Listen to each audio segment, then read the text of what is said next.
올해는 일본 간토에서 조선인 학살 사건이 발생한 지 100년이 되는 해입니다. 기독교계를 중심으로 결성된 간토 학살 100주기 추도사업 추진위원회가 수천 명의 조선인이 희생된 간토 대학살 진상규명을 위해 우리 정부와 국회가 특별법 제정에 나서야 한다고 촉구했습니다. 기독교 자살예방센터 라이프오프가 자살 유가족 모임과 함께 토론회를 열고 자살 유가족 지원체계 마련을 위해 국가와 지자체가 적극 나서줄 것을 요청했습니다. 한국복음주의협의회가 한국교회 다시 부흥으로를 주제로 원례 발표회를 개최했습니다. 한국교회가 새로운 부흥을 이루려면 자신을 돌아보는 회개가 선행돼야 한다는 지적이 나왔습니다. 새해를 맞아 교회가 관심을 갖는 주요 분야에 대한 새해 희망과 전망을 들어보는 시간을 마련했습니다. 2023년 희망을 말한다. 오늘은 첫 시간으로 기독교 환경운동연대 이진형 사무총장을 만나 기후위기 대응에 대해 들어봅니다. 여러분 안녕하십니까? CBS 뉴스입니다. 올해는 일본 간토에서 조선인 학살 사건이 발생한 지 100년이 되는 해입니다. 기독교계에서는 간토 조선인 학살 사건의 진상규명과 명예회복을 위한 움직임에 나서고 있는데요.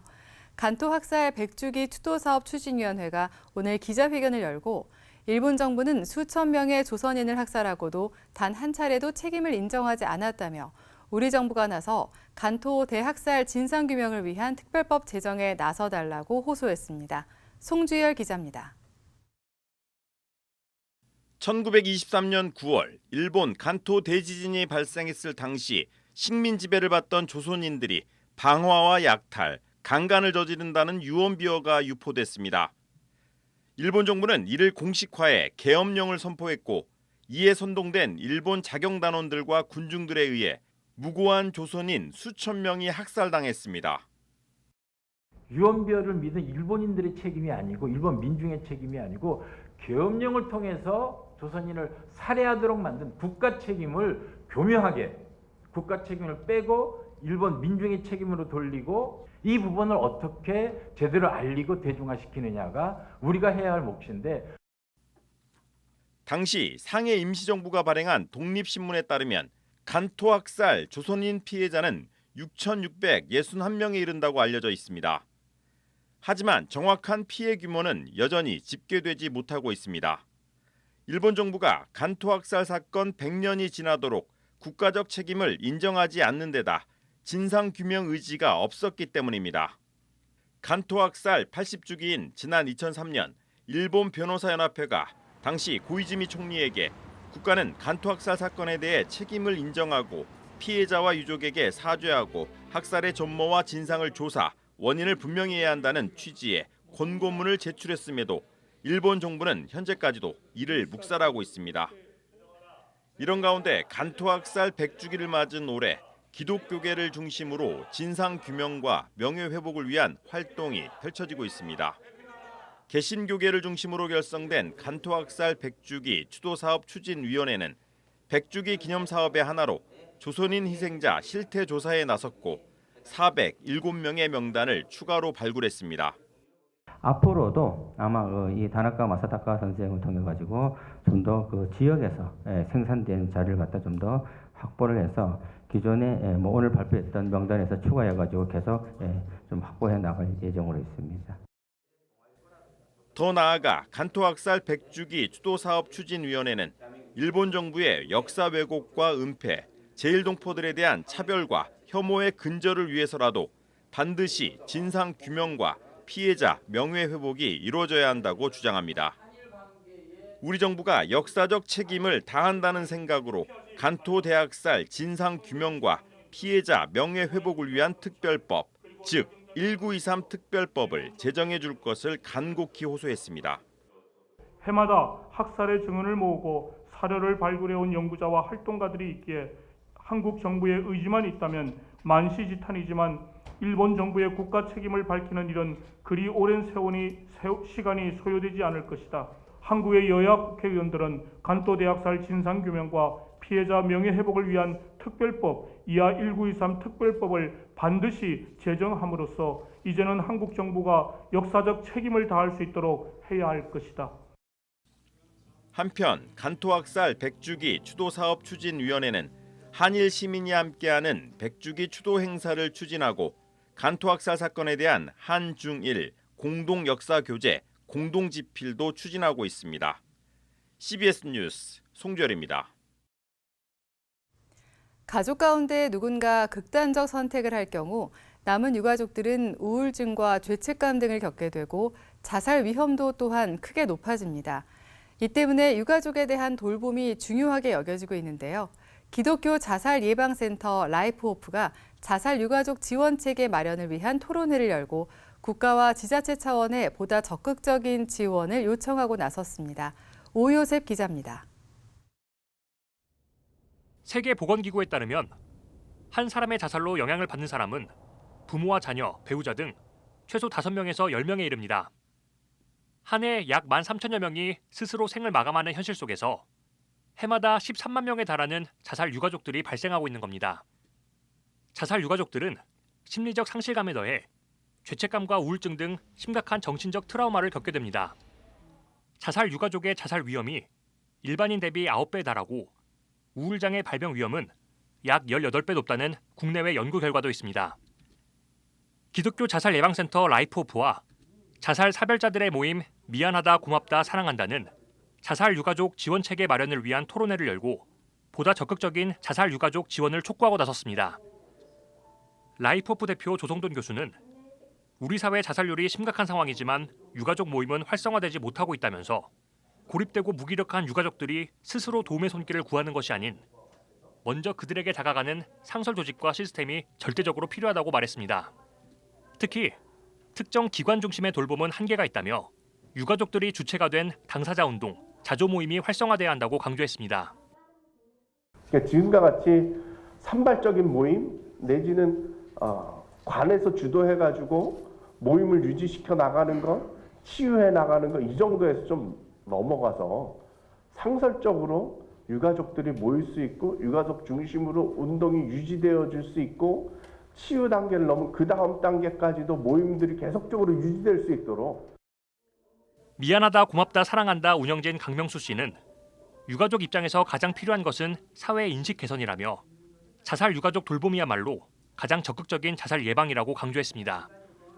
이어 자살이 가족의 책임이 아니라는 인식 교육과 안전한 쉼의 공간 마련 등이 필요하다며 전문 상담가와 복지사의 관리, 훈련된 유가족의 동료 지원 서비스, 적극적인 지원 정책 홍보 등이 뒷받침돼야 한다고 덧붙였습니다. 사회적 낙인이라고 하는 게 분명히 존재하고 있고 편견들이 있기 때문에 유가족들이 나서기가 어렵다라고 하는 게 있는 거니까요. 훈련된 유족이 이제 동료를 지원하는 서비스를 훨씬 확대를 해봐야 되겠다라고 하는 겁니다. 우리나라는 참 가족주의, 집단주의 문화가 많이 발달된 나라이기도 합니다. 그래서 애도 상담 계획을 개인도 개인이지만 가족 중심의 어떤 프로그램이 필요하지 않을까. 한편 이번 토론회에선 사건 직후 초기 개입의 중요성과 유가족 지원 가이드라인 마련의 필요성 등이 강조됐습니다. 또 경제적 어려움에 직면한 유가족에 대한 재정적 지원 등 현실적인 도움이 필요하다는 점도 지적됐습니다. 토론회 참가자들은 정부는 2019년부터 자살 유족 원스톱 서비스를 지원하고 2025년까지 확대하기로 했지만 올해 예산이 동결된 상황이라고 지적했습니다. 그러면서 정부는 자살 문제를 개인의 문제가 아닌 사회 문제로 인식하고 자살 유가족 지원센터 설립 등 보다 종합적인 지원에 나서야 한다고 촉구했습니다. CBS 뉴스 오요셉입니다. 복음주의 신앙을 바탕으로 한국교회가 나아갈 방향을 제시해온 한국복음주의협의회가 오늘 한국교회 다시 부흥으로를 주제로 원례 발표회를 개최했습니다. 한국교회가 새로운 부흥을 이루려면 자신을 돌아보는 회개가 선행돼야 한다는 지적이 나왔습니다. 이승규 기자의 보도입니다. 복음주의 신앙을 표방하며 교파를 초월해 활동을 펼치고 있는 한국복음주의협의회가 한국교회 다시 부흥으로를 주제로 원래 발표회를 진행했습니다. 첫 번째 발제자로 나선 이덕주 전 감신대 교수는 원산 부흥운동과 평양 대부흥운동은 부흥이 아닌 회개에 초점을 맞춰야 한다고 말했습니다. 이덕주 교수는 기독교가 다른 종교와 다른 점은 바로 회개를 통해 구원에 이르는 것이라며 부흥의 방점을 찍어서는 안 된다고 강조했습니다. 그래서 웨슬리의 말에 의하면 회개는 구원의 현관이라 했는데 현관을 통하지 않고 창문으로 넘어가려고 하는 교인들 때문에 결국 교회는 기복적이고 현실 도피적이며 본질에서 떠난 그러한 종교 중의 하나로 전락이 되고 말았다는 것이죠. 이 교수는 이어 한국교회가 다시 부흥의 길을 걷기 위해서는 말씀과 기도에 집중해야 한다고 당부했습니다. 영상으로 발제한 서울신대 현대기독교역사연구소장 박명수 교수는 1965년 민족복음화 운동과 1974년 엑스플로 74 집회를 거론하며 전도 부흥운동의 의미를 되짚었습니다. 박명수 교수는 민족복음화 운동은 단순한 전도운동이 아니었다며 복음을 통한 민족 살리기 운동이었다고 말했습니다. 한편 한복협은 총회를 개최하고 한국중앙교회 임석순 목사를 신임 회장으로 선출했습니다. 신임 회장을 맡은 임석순 목사는 한복협은 교회나 사회 현상을 신학적 성경적으로 해석하는 작업을 꾸준하게 해왔다며 앞으로도 한국교회에 도움이 되는 주제들을 발굴하는 작업을 해나가겠다고 말했습니다.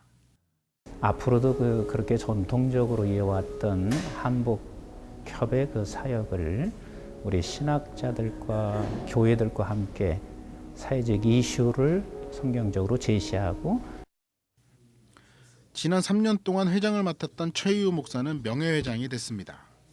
한복협은 올해도 원래 발표회를 이어가면서 한국교회의 개혁과 회개를 촉구할 계획입니다. CBS 뉴스 이승규입니다. CBS는 2023년 새해를 맞아 교회가 관심을 갖는 주요 분야 전문가들을 만나 한 해 계획과 전망을 들어보는 시간을 마련했습니다. 2023년 희망을 말한다. 오늘은 첫 시간으로 기독교 환경운동연대 이진형 사무총장을 만나 기후위기 문제에 대해 들어봅니다. 한혜인 기자입니다. 2023년은 연초부터 미세먼지 소식이 잇따르면서 공해와 기후 문제가 우리 사회에 깊숙하게 자리 잡았다는 사실을 일깨워주며 시작됐습니다. 지난 40년 동안 공해 문제를 시작으로 기후 위기 문제에 적극적인 목소리를 내왔던 기독교 환경운동연대는 반가우면서도 무거운 마음으로 새해를 맞았다며 환경 문제 극복을 위해 올해도 최선을 다하겠다고 말했습니다.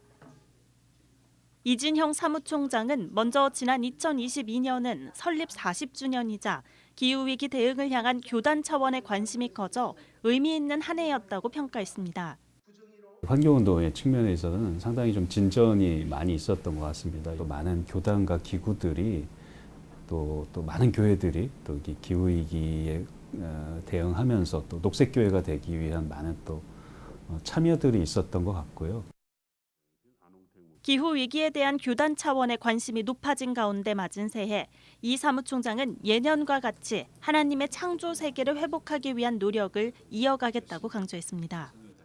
궁극적으로는 하나님의 창조 세계를 우리가 어떻게 더 깊게 바라보고 원래 모습대로 회복시켜 나가는가, 또 그 일을 위해서 우리가 한국 사회 안에서 교회가 어떤 목소리들을 내고 있다는 것을 좀 잘 또 전달하고 그것이 또 사회 안에서 깊은 또 울림이 될 수 있도록 만들어 나갈 수 있나. 기완연은 올해 대표적인 계획으로 몽골 은총의 숲 탐방을 꼽았습니다.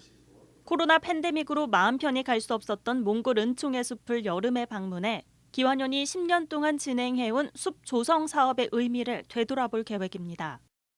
올해는 몽골 은총의 숲에 저희가 그동안 이제 준비했던 그 생태교육센터가 이제 건물이 이제 다 이제 완성이 됐기 때문에 그 생태교육센터를 활용한 여러 가지 그 생태환경교육 프로그램과 함께 또 몽골 은총의 숲 현장을 방문하는 그런 생태 기행을 올해 또 준비하게 될 것 같습니다. 이진영 사무총장은 이어 기존에 진행했던 환경주일 예배뿐 아니라 창조절 예배를 올해부터 구체화할 계획이라고 설명했습니다. 지금 세계교회에서는 그 창조절에 대한 그 중요성이 점점 더 강조되고 있고, 그래서 올해는 좀 기완연의 이 창조절을 어떻게 한국교회가 더 의미 있게 받아갈 것인가에 대한 좀 그런 집중적인 안내와 캠페인을 해보려고 하고 있습니다. 기완료는 또 재생용지 사용, 불필요한 대기 전력 차단과 같은 환경보호 실천 사항을 담은 지구를 위한 행동 52주 캠페인을 올해도 진행합니다. 한국교회 탄소 중립 캠페인 생명의 길 초록 발자국도 이어갑니다. 캠페인을 통해 탄소 배출을 최소화하는 교통수단 이용, 에너지 소비 줄이기 등 기후위기 극복을 위한 7가지 실천 사항을 교회별로 실천할 수 있도록 도울 계획입니다. 이 사무총장은 기후위기 극복을 위한 작은 실천들이 모아져 하나님의 창조 세계가 회복되는 밝은 미래를 그려보는 한 해가 되길 희망했습니다. CBS 뉴스 한혜인입니다.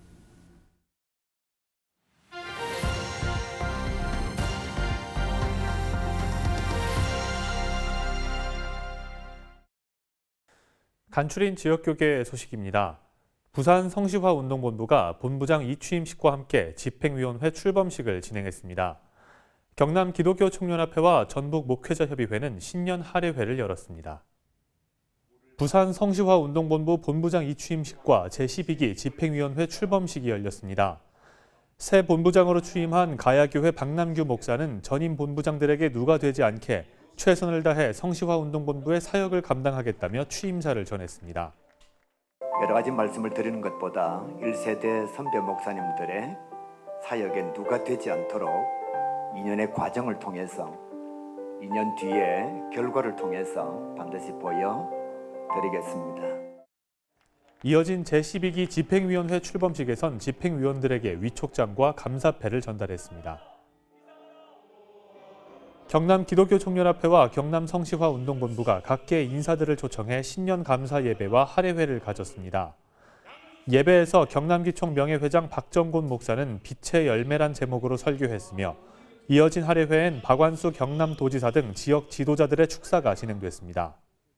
세상은 죄악으로 어둡지만 너희들이 빛으로 살면 된다는 것입니다. 빛의 자녀들처럼 행하라. 오늘 죄악으로 이 어두운 세대를 살아가는 우리에게 하나님께서 주시는 엄성입니다. 전북 목회자협의회도 교계 인사들과 전북도지사 등 300여 명이 참석한 가운데 신년 할애회를 열었습니다. 이번 할애회에서 새해된 교회 소강성 목사는 하나님의 축복을 받은 기독교인들이 그 축복을 이웃들에게도 전해야 한다고 강조했습니다. 참석자들은 전라북도의 발전과 성시화를 위해 기도하고 덕담을 나누며 희망찬 한 해를 다짐했습니다.